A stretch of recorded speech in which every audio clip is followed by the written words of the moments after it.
Sir ಆತ ಬಂದು ಸಂಘಟನೆ ಅನ್ನೋ ಒಂದು ಹೆಸರನ್ನ ಮುಂದೆ ಇಟ್ಕೊಂಡು ಅದಕ್ಕೊಂದು ಪೀಸ್ ಆಟೋ ಅಂತ ಹೇಳಿ ಟೈಟ್ಲು ಕೊಟ್ಕೊಂಡು ಸಂಘಟನೆನೆ ರಿಜಿಸ್ಟ್ರೇಷನ್ ಮಾಡ್ದೇನೆ ನಾನು ಚಾಲಕರ ಪರವಾಗಿ ಹೋರಾಟ ಮಾಡೋ ಅಂತ ನಾಯಕ, ಚಾಲಕರುಗಳಿಗೆ ಒಳ್ಳೇದ್ ಮಾಡ್ತಿದ್ದೀನಿ ಅನ್ನೋ ರೀತಿಯ ಒಂದು ಟೈಟ್ಲನ್ನ ಕೊಟ್ಕೊಂಡು ಯಾವುದೇ ರೀತಿಯ ಸಂಪಾದನೆ ಮಾಡದೆ ಈತ ಏನ್ ಮಾಡ್ಕೊಂಡಿದ್ದಾನೆ, ಅದೊಂದು ಸ್ಲೋಗನ್ನ ಇಟ್ಕೊಂಡು ಮತ್ತೆ ಯಾವ್ದೋ ಒಂದು ಸೊಸೈಟಿ, ನೀವು ಕೋಆಪರೇಟಿವ್ ಸೊಸೈಟಿಗಳು ನೋಡಿರ್ಬೋದು, ಆ ತರದೊಂದು ಸೊಸೈಟಿಯ ರಿಜಿಸ್ಟರ್ ನಂಬರ್ನ ಮೆನ್ಷನ್ ಮಾಡಿಕೊಂಡು ಒಂದು ID ಕಾರ್ಡ್ಗಳನ್ನ ಕೊಟ್ಕೊಂಡು ಪೀಸ್ ಆಟೋ ಅನ್ನೋ ಒಂದು ಹೆಸರಲ್ಲಿ ನೋಂದಣಿಗಳನ್ನ ಮಾಡಿಕೊಂಡು ಹಲವಾರು ಜನ ಡ್ರೈವರ್ಸ್ಗಳನ್ನ ಅದರಲ್ಲಿ ಸೇರಿಸ್ಕೊಂಡು ಈತ ನಾನು ನಿಮ್ಗಳು ಪರವಾಗಿದ್ದೀನಿ, ಮತ್ತೆ ಈ ಕೆಲವೊಂದು ಅಗ್ರಿಗೇಟರ್ ಆಪ್ ಸಂಸ್ಥೆಗಳು, ಆ ಆಪ್ ಸಂಸ್ಥೆಗಳು ನಡೆಯುವಂತಹ ಅಕ್ರಮ ಚಟುವಟಿಕೆಗಳು ವಿರುದ್ಧವಾಗಿ ನಾವು ಹೋರಾಟ ಮಾಡೋಣ ಅನ್ಕೊಂಡು ಈತ ಆಟೋ ದಂಧೆ, ಆಟೋ ಡೀಲಿಂಗ್ ಮಾಫಿಯಾ ನಡ್ಸ್ಕೊಳ್ಳುವಂತ ಒಂದು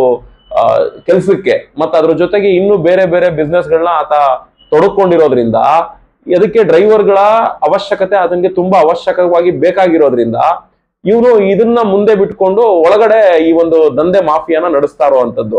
ಇದ್ರ ಬಗ್ಗೆ ನಾನು ನೋಡಿ ಗ್ರೇಟರ್ ಬ್ಯಾಂಗ್ಳೂರ್, ಈಗೇನು ಗ್ರೇಟರ್ ಬ್ಯಾಂಗ್ಳೂರ್ ಅಂತ ಹೇಳಿ ಸರ್ಕಾರ ಮಾಡಿದೆ, ಆಯುಕ್ತರಿಗೂ ಕೂಡ ಖುದ್ದು ಭೇಟಿ ಮಾಡಿ ಆಯುಕ್ತರು ಗಮನಕ್ಕೆ ತರುವಂತ ಕೆಲಸನೂ ಕೂಡ ನಾನು ಮಾಡಿದ್ದೀನಿ. ಆಯುಕ್ತರಿಗೆ ನೇರವಾಗಿ ಹೇಳಿದ್ದೀನಿ, ರಿಜಿಸ್ಟರ್ ಅಲ್ಲದ ಚಾಲ್ತಿಯಲ್ಲಿ ಇರದ ಪೀಸ್ ಆಟೋ ಎನ್ನುವ ಅನಧಿಕೃತ ಹೆಸರಿನ ಸಂಘಟನೆಯ ಎಂದು ಹೆಸರು ಬಳಸಿಕೊಂಡು ಕಚೇರಿಯನ್ನು ತೆರೆದುಕೊಂಡು ಆಟೋ ಡೀಲಿಂಗ್ ಮಾಡಿಕೊಂಡು ಇನ್ನಿತರ ಚಟುವಟಿಕೆ ನಡೆಸುತ್ತಿರುವ ರಘುನಾರಾಯಣ ಗೌಡ ಎನ್ನುವ ವಿರುದ್ಧ ಕ್ರಮ ತಗೊಳ್ಳಿ ಅನ್ನೋ ರೀತಿ ಗ್ರೇಟರ್ ಬೆಂಗಳೂರು ಕೊಟ್ಟಿದ್ದೀನಿ. ಏನಕ್ಕೆ ನೀವು ಅನ್ಕೊಳ್ಬಹುದು, ಯಾಕೆ ಸರ್ ಗ್ರೇಟರ್ ಬೆಂಗಳೂರು ಏನ್ ಕ್ರಮ ತಗೊಳ್ಬಹುದು ಅಂತ ನಿಮ್ಗೆಲ್ಲ ಗೊತ್ತಿರ್ಲಿ ಸರ್. ಒಂದು ಸಣ್ಣ ಒಂದು ಅಂಗಡಿ ತೆರಿಬೇಕು ಅಂದ್ರೂ ಕೂಡ BBMP ಪರವಾನಿಗೆ ಇರಬೇಕು. ನಾನು ಏನು ಅದರಲ್ಲಿ ಬಿಸ್ನೆಸ್ ಮಾಡ್ತಿದ್ದೀನಿ ಅನ್ನೋದನ್ನು ಕೂಡ ಆ ಪರವಾನಿಗೆಯಲ್ಲಿ ತೋರಿಸಿರ್ಬೇಕು. ಕಾಲಕ್ಕೆ ತಕ್ಕಂತೆ ಅದನ್ನೆಲ್ಲ ರಿನ್ಯೂವಲ್ ಮಾಡಿಸ್ಕೊಂಡಿರ್ಬೇಕು. ಆ ಪರವಾನಿಗೆನ ನೋಡಿ ನಾವ್ ಹೆಂಗ್ ಇಟ್ಟಿರ್ತೀವಿ ಆ ರೀತಿ ಲೈಸೆನ್ಸ್ ಗಳನ್ನ ಅವರು ಫ್ರೇಮ್ ಹಾಕಿ ಕೂಡ ಇಟ್ಟಿರ್ಬೇಕು.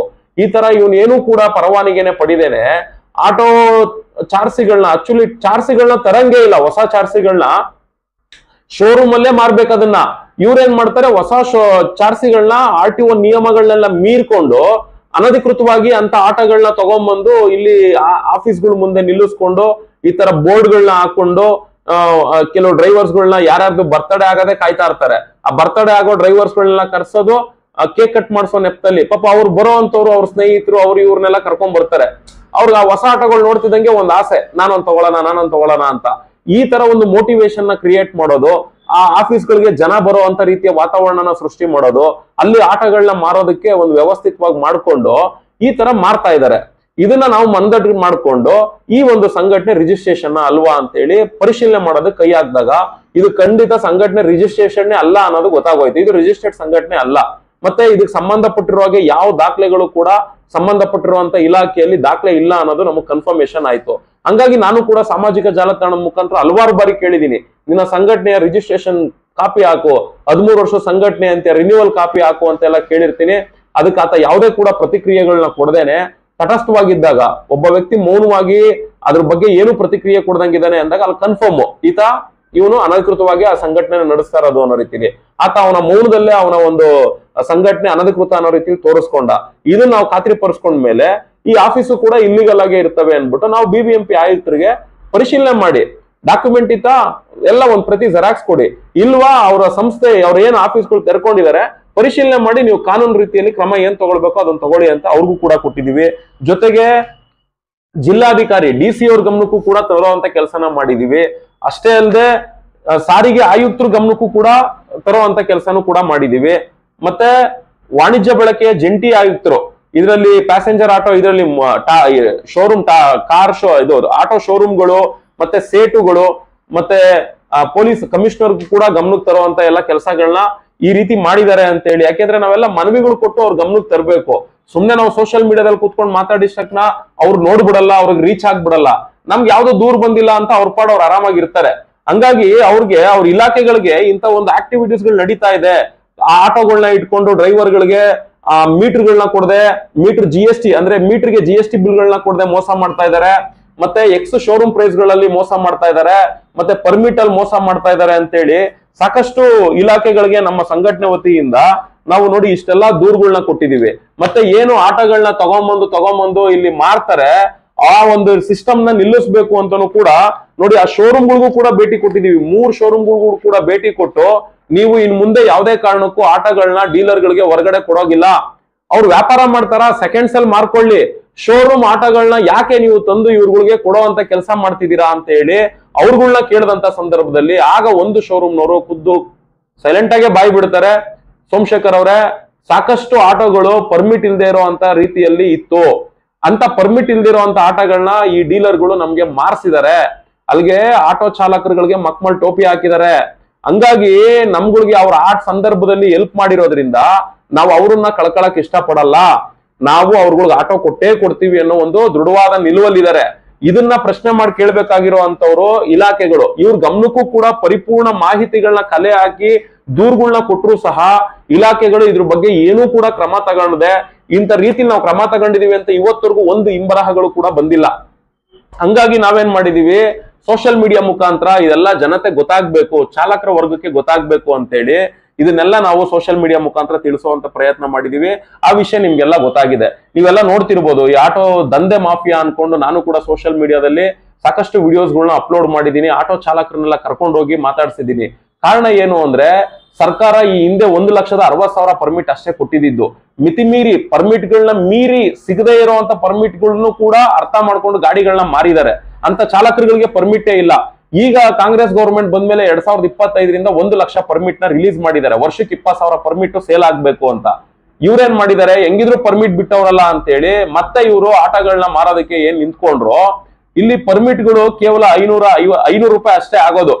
ಇಲ್ಲಿ ಆಟೋ ಚಾಲಕರುಗಳಿಗೆ ಆಟೋ DL ಪರ್ಮಿಟ್ ಅನ್ನ 10,000 ರೂಪಾಯಿಗೂ ಕೂಡ ಮಾರ್ತಾ ಇದ್ದಾರೆ. ಇದು ಚಾಲಕರುಗಳಿಗೆ ತುಂಬಲಾರ್ದಂತ ನಷ್ಟ ಆಗಿರುವಂತದ್ದು. ಇದು ಭಾರಿ ವಂಚನೆ. ಇದು ನಿಲ್ಬೇಕು ಅಂತ ಹೇಳಿ ನಾವು ಕೂಡ ಡಿಜಿಟಲ್ ಮಾಧ್ಯಮ TV9 ಮುಖಾಂತರ ಎಲ್ಲ ವರದಿಗಳನ್ನ ಮಾಡಿಸಿ ಆಟೋ ಚಾಲಕರುಗಳಿಗೆ DL ಪರ್ಮಿಟ್ ಸೆಕ್ಷನ್ ಇಂದನೇ ಸಿಗುವಂತ ರೀತಿಲೆಲ್ಲ ಮಾಡಿದ್ದು. ಆದ್ರೆ ಎಲ್ಲಿ ಈಗ ಡೀಲರ್ ಥ್ರೂ ಬರ್ದೆ ಡ್ರೈವರ್ಗಳೇ ನೇರವಾಗಿ ಹೋಗ್ಬಿಟ್ರೆ ನಮ್ಮ ಹೊಟ್ಟೆಪಾಡು ನಡೆಯಲ್ವಲ್ಲ ಅಂತ ಹೇಳಿ ಮತ್ತೆ ಇವರು ದೊಡ್ಡ ದೊಡ್ಡ ಅಧಿಕಾರಿಗಳನ್ನ ಇಲ್ಲ ಮಂತ್ರಿಗಳನ್ನ ಭೇಟಿ ಮಾಡಿ ಮತ್ತೆ ಡೀಲರ್ಗಳು ಬಂದ್ರು ಕೂಡ ಪರ್ಮಿಟ್ ಕೊಡುವಂತ ರೀತಿಯ ವ್ಯವಸ್ಥೆನ ಸೃಷ್ಟಿ ಮಾಡಿದ್ರು. ಈ ರೀತಿ ಆಗ್ಬಿಡ್ತು ಅಂದ್ರೆ ಮತ್ತೆ ಯಥಾಸ್ಥಿತಿ ಬರ್ತದೆ ಅಂತ ಹೇಳಿ ನಾವೇ ಖುದ್ದು ಸೋಷಿಯಲ್ ಮೀಡಿಯಾ ಮುಖಾಂತರ ಚಾಲಕರುಗಳು ತಿಳ್ಕೊಳ್ಳಿ ಅಂತ ಹೇಳಿ ಎಲ್ಲಿ ಪರ್ಮಿಟ್ ಸಿಗುತ್ತೆ, ನೀವು ಯಾವ ಜಾಗಕ್ಕೆ ಹೋಗ್ಬೇಕು ಅಂತೆಲ್ಲ ಅವೇರ್ನೆಸ್ ಮೂಡಿಸಿ ಅವ್ರಗಳಿಗೆ ಪರ್ಮಿಟ್ ಕೇವಲ 500 ರೂಪಾಯಿಗೆ ಅಷ್ಟೇ ಸಿಗೋದು, ನೀವು ದಯವಿಟ್ಟು ಇವ್ರಿಗೆಲ್ಲ ಜಾಸ್ತಿ ದುಡ್ಡು ಕೊಡಬೇಡಿ ಅಂತ ಹೇಳಿ ಜಾಗೃತಿ ಮೂಡಿಸಿದ್ವಿ. ಮತ್ತೆ ಆಟೋ ತಗೊಳ್ಳೋವಂಥವ್ರು ಯಾರೇ ಆದ್ರೂ ಸರಿ, ಫಸ್ಟ್ ಅವ್ರು ಮಾಡ್ಬೇಕಾಗಿರೋ ಕೆಲಸ ಇಷ್ಟೇ. ಮೊದ್ಲು ಅವರು ಈ ಅಪ್ಲಿಕೇಶನ್ಗಳನ್ನ ಅಲ್ಲಿ ಪರ್ಮಿಟ್ ಸೆಕ್ಷನ್ ಹೋದ್ರೆ ಕೊಡ್ತಾರೆ. ಈ ತರ ಅಪ್ಲಿಕೇಶನ್ ನ ಫಿಲ್ಅಪ್ ಮಾಡಿ ಅವರ DL ನ ಹಾಕಿ ಇಲ್ಲಿ ಕೇಳುವಂತ ಕೆಲವು ಮಾಹಿತಿ, ಸಿಂಪಲ್ ಮಾಹಿತಿ, ಮನೆ ಅಗ್ರಿಮೆಂಟ್ ಅಷ್ಟೇ, ಇದನ್ನೆಲ್ಲ ಫಿಲ್ಅಪ್ ಮಾಡಿದ್ರಿ ಅಂದ್ರೆ ಅವ್ರಿಗೆ ಪ್ರೊಸೀಡಿಂಗ್ ಆಗುತ್ತೆ. ಆ ಪ್ರೊಸೀಡಿಂಗ್ ಆದ್ಮೇಲೆನೆ ಅವ್ರು ಹೋಗಿ ಆಟೋ ತಗೊಳ್ಬೇಕು. ಇಲ್ಲಿ ಏನಾಗ್ತಾ ಇದೆ, ಇದೇನು ಆಕ್ಟಿವಿಟೀಸ್ ಗಳನ್ನ ಇವ್ರು ಮಾಡೋದಕ್ಕೆ ಬಿಡಲ್ಲ ಆಟೋ ಡ್ರೈವರ್ಗಳಿಗೆ. ಇಲ್ಲಿ ಡೀಲರು, ಸಬ್ ಡೀಲರು, ಬ್ರೋಕರ್ಗಳೆಲ್ಲ ನಿಮ್ಗೆ ಯಾಕೆ ಆಟೋ ಬೇಕಾ ತಗೊಂಡೋಗಿ ಇದೆಲ್ಲ ನಾನೇ ಮಾಡ್ಕೊಡ್ತೀನಿ ಅನ್ಬಿಡೋದು. ಪಾಪ ಎಷ್ಟೋ ಜನ ಆಟೋ ಡ್ರೈವರ್ಗಳಿಗೆ ಪರ್ಮಿಟ್ ಗಳೇ ಮಾಡಿಸ್ಕೊಟ್ಟಿಲ್ಲ. ಈ ರೀತಿಯಲ್ಲಿ ಮೋಸ ಹೋಗಿರೋದ್ರಿಂದ ಡ್ರೈವರ್ಗಳು ಫಸ್ಟ್ ಪ್ರೊಸೀಡಿಂಗ್ ಮಾಡ್ಕೊಂಡು ತದನಂತರ ಇವರು ಆಟೋ ತಗೊಳ್ಳೋದಕ್ಕೆ ಹೋಗ್ಬೇಕು ಅನ್ನೋ ರೀತಿಲೆಲ್ಲ ಮಾಹಿತಿಗಳು ಕೊಟ್ಟಿದೀವಿ.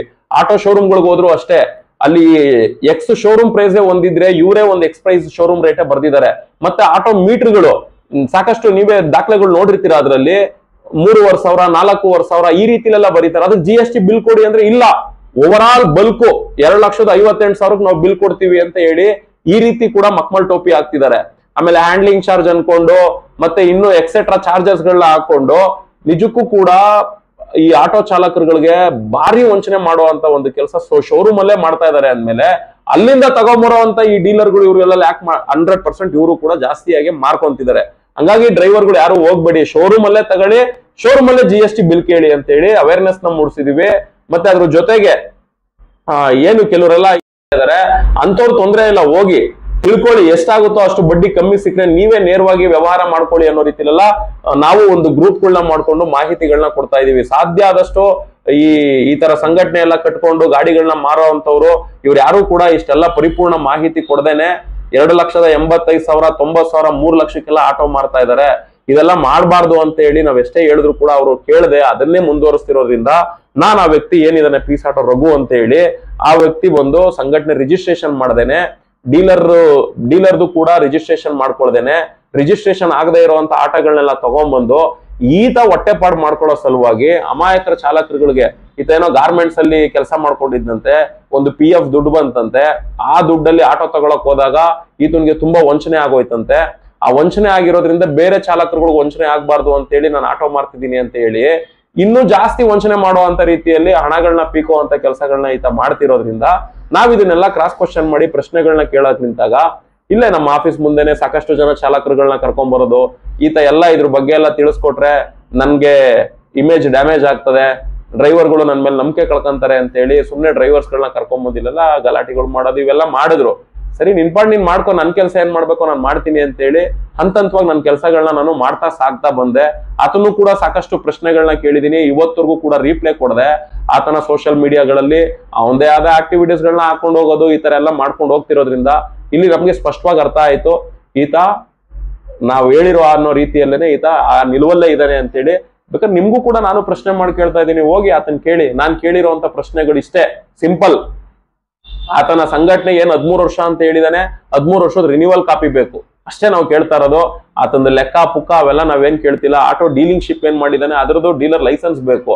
ಮತ್ತೆ ಹೊರಗಡೆಯಿಂದ ಶೋರೂಮ್ ಇಂದ ತಂದು ಆಟೋ ಮಾರೋ ಆಗಿಲ್ಲ, ಆತನ ಚೆನ್ನಾಗಿ ಗೊತ್ತಿದ್ರು ಕೂಡ ಆತ ಅಕ್ರಮವಾಗಿ ಮಾಡ್ತಾ ಇದ್ದಾನೆ. ಇದ್ರ ಬಗ್ಗೆ ಎಲ್ಲ ಚಾಲಕರುಗಳಿಗೆ ಮಾಹಿತಿ ಕೊಡ್ಬೇಕು. ಸಾಕಷ್ಟು ಜನ ಆಟೋ ಚಾಲಕರುಗಳಿಗೆ ಇದನ್ನೆಲ್ಲ ಅವೇರ್ನೆಸ್ ಮೂಡ್ದೇನೆ ಅವ್ರಗಳಿಗೇನೆ ಈ ರೀತಿ ಆಟಗಳನ್ನ ಮಾರಿರೋ ಅಂತದೆಲ್ಲ ನಡೆದಿದಾವೆ. ಸಾಕಷ್ಟು ಜನ ಆಟೋ ಚಾಲಕರುಗಳು ಲೋನ್ಗಳು ಕಟ್ಟಕ್ಕಾಗದೆ ಗಾಡಿಗಳು ಸೀಸ್ ಆಗಿದಾವೆ.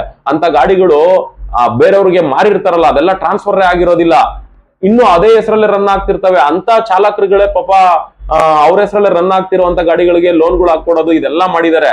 ಅಂತ ಯಾವುದೇ ಒಂದು ಹೋರಾಟಗಳನ್ನ ಈತ ಏನೂ ಮಾಡ್ದೇನೆ ಅಂತ ಆ ಚೌಕಟ್ಟು ಏನಿದೆ, ಆ ಚೈನ್ ಲಿಂಕ್ ಅದು ಆ ರಿಲೇಟೆಡ್ ಯಾವ ಹೋರಾಟನೂ ಕೂಡ ಈತ ಮಾಡಲ್ಲ. ಈತ ಮಾತೆತ್ತಿದ್ರೆ ಬೈಕ್ ಟ್ಯಾಕ್ಸಿ ಅನ್ಕೊಡೋದು ಕೋರ್ಟ್ ಅಲ್ಲಿ ಇದೆ. ಕೋರ್ಟ್ ಅಲ್ಲಿ ಜಡ್ಜ್ಮೆಂಟ್ ಬಂದಾಗ ಏನೋ ಒಂದು ಘಟನೆಗಳು ನಡೀತದೆ, ಅದಕ್ಕೆ ಸರ್ಕಾರ ಇದೆ ಮಾಡುತ್ತೆ. ಕೋರ್ಟ್ ಅಲ್ಲಿ ಇರುವಂತ ಕೇಸನ್ನ ಏನ್ ಮಾಡಕ್ ಸಾಧ್ಯ ಆಗ್ತದೆ?